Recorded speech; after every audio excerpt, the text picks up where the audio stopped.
Yan, good day mga boss, no? Yan, may package na naman tayo galing kay Shopee. Ito yung in-order kong carburetor mga boss para sa Rusi 100 natin. Yan, check natin kung maganda nga ba to. Sa murang halaga may carburetor ka na. Nabili ko to mga boss ng around 250 sa Shopee. Ito yung nabili natin. Check lang natin yung nasa loob niya. Pang C100 to mga boss. Pang Rusi pwede yan sa mga 110cc, 100cc. Yung tatak niya mga boss is Keihin Japan. Syempre sa presyong 250 alam na natin mga boss na ito ay isang replica lang. Kaya ang gagawin natin mga boss, kakapit natin to sa Rusi natin and check natin kung maganda nga ba. Kung sa presyong 250 sa Keihin na replica, kung maganda nga ba talaga siya. Actually nakailang beses na ako na bili ng mga Keihin na replica. Tulad dun sa TMX natin na sidecar, bumili ako ng Keihin nun, around 350 lang yata yung carburetor ng TMX 125. Goods naman, madaling ito, no? Pero ito try natin to kung maganda nga ba siya. So yan mga boss, yan ito yung itsura niya. Yan, pasensya na kayo sa kuko ko mga boss, medyo madumi kasi nagme-mekaniko tayo. Yung size nito mga boss is standard lang, 19mm. Yan, pang 100cc tsaka 110cc. Yan, kaya saktong sakto siya mga boss. Yan, kung makikita nyo sobrang ganda. Yan, so ito na yung brand niya mga boss, yan Keihin Japan. Syempre replica lang yan. May kasama na rin siyang free hose na fuel hose. Tapos yan, may cover pa siya. So kung mapapansin mga boss, parehas na parehas sa stock carb natin, no? Ang gagawin natin is ikakapit na lang natin to. Tapos kung kailangan ito, no, ito tonohin na natin. Yan, itong fuel hose nya itatago lang natin just in case kailangan na natin yung hose, pwede natin gamitin yan. So yan, based sa appearance naman, okay na okay siya mga boss. Wala namang crack.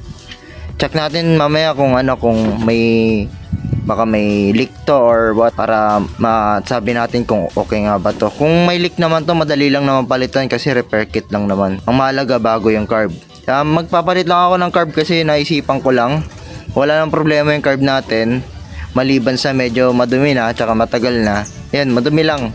So napalitan ko magbago para may extra carb, may extra carburetor ako. So yun mga boss, gawin natin is kapitan natin to. Ito yung carb natin mga boss. And napansin ko rin may naglilik na gasolina dito, buti na buksan natin agad. Yan, kung makikita nyo yung carb natin mga boss, yan, medyo marumi na talaga. Yan, kung makikita nyo, tumutulo pa rin yung gasolina natin. And then ito yung air filter, para matanggal natin tong carb, luwagan natin tong air filter. Tapos may tornilyo to mga boss, itong carb, yan, dalawa yan. Tapos tanggalin na rin natin tong sa may throttle cable nya. And gawin muna natin mga boss is i-drain natin tong gasolina nya.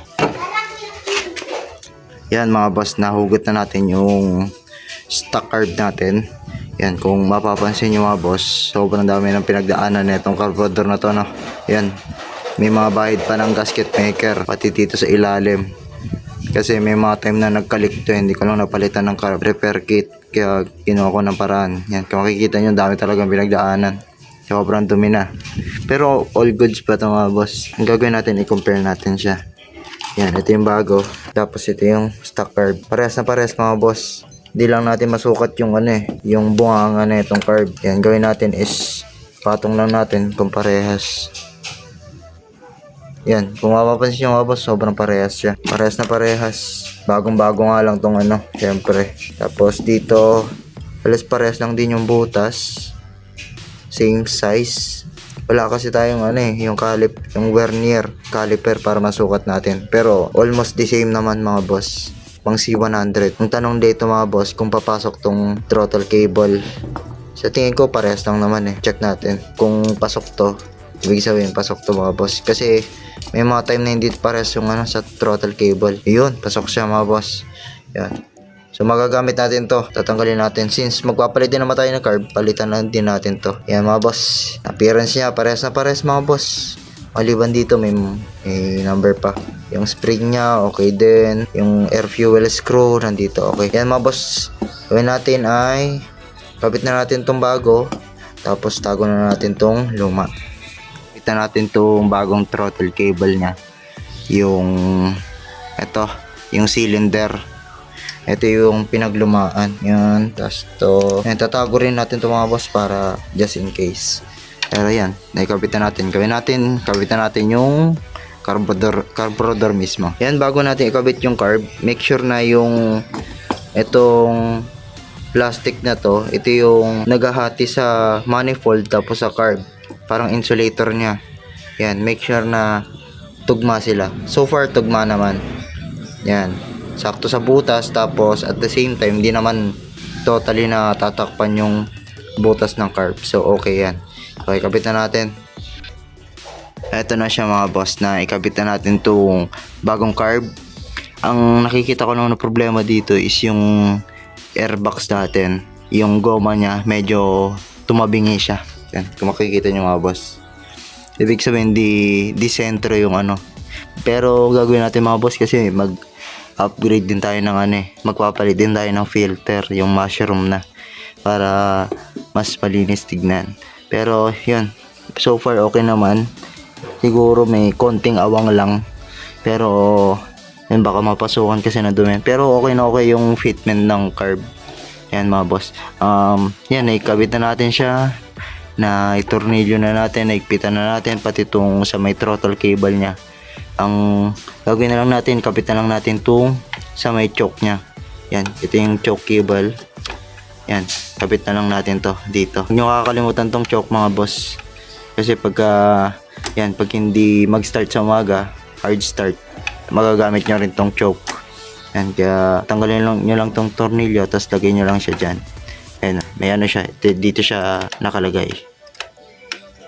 Yan, na ikabit na natin tong choke cable nya. Gawin natin mga boss, palitan na natin tong filter na to, kasi bukod sa madumi, medyo may crack na siya dito, medyo pangit na, delikado na to mga boss. Tsaka napansin ko tong hose, medyo luwag na siya. Kaya gawin natin, siguro putulan lang natin to, kasi sayang din yung hose, medyo hindi pa naman siya ganun katigas. Bawasan lang natin to, tas dito lang tayo magdagdag ng hose para di sayang. Gamitin natin yung hose na kasama niya. Yan, ito mga boss, yung ginawa ko, binalik ko muna yung stock, yung filter, para ma-check natin kung gumagana, para ma-test natin. Yan, so far nung inayos ko yung hose, nawala yung leak, pero hindi tayo papakampante sa ganyan. Yan, gagawin natin, binalik ko lang to para ma-check natin tong carb kung ayos pa siya.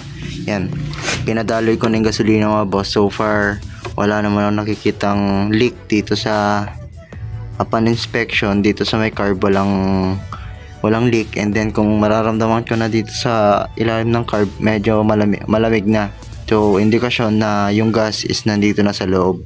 Wala siyang bara. Kaya gagawin natin mga boss, try natin itong paandarin.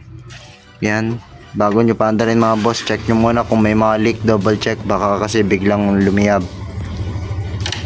Yan, gawin natin, buksan natin tong gasolina, tapos start natin. Gawin natin is electric start na. Sa una mga boss medyo mahirapan to, pero pagka hintayin nyo muna bumaba yung gasolina. O yun mga boss, kung makikita nyo, sobrang ganda ng andar nya. And habang umaandar mga boss, double check nyo yung carburetor, visual inspection nyo kung may mga leak. Kasi habang nakabukas pa yung fairings mga boss, tignan nyo na, kasi baka sinarado nyo na yung fairings, tsaka doon nyo pala mapapansin yung leak, magbabaklas na naman kayo. So habang nakabukas pa, i-inspect nyo na. So far dito mga boss, pinaikutan ko na to, wala namang anything na sign na may leak. Kasi dito mapapansin nyo mga boss, parang nagpapawis. Pagka nagpawis siya, tapos dinampi nyo yung daliri nyo, tapos inamoy nyo, amoy gasolina, yun, indikasyon na may leak yung yan mga boss. So far dito naman wala naman nakita. Yan, in fact sobrang ganda ng andar niya mga boss. So legit okay naman kahit replica. And sa pagtotono naman na itono ko na to mga boss, hindi naman ako nahirapan. Yung pagtono ng carb, nandyan naman na sa ating video. Yung high RPM method, ganun lang ginawa ko. So far, ang dali niyang ito, no? Yun, di ba? Parang hindi nga siya replica pero replica talaga to mga boss. Parang ano to, parang original Keihin talaga siya. So, approve para sa akin tong carb. Ang ganda niya, and then, ang daling ito, no? Ang ganda pa na andar. Try natin bombahin. So, ayan mga boss, kahit pa paano responsive na yung engine natin. Dahil nga maganda, bago yung carburetor. Ayan. So, ayan mga boss, dito ko na natatapusin yung video. Yan, kung gusto nyo, kung natipuan nyo yung gantong carb, murang-mura, 250 lang po sa Shopee. Hindi po ako yung seller, pero approve sa akin itong carb na to. Ayos na ayos. So, yan mga boss, dito ko natatapusin yung vid. And kung nagustuhan nyo yung video at may natutunan kayo, please like and share. And yan, kita-kits po sa next vid. Bye, peace.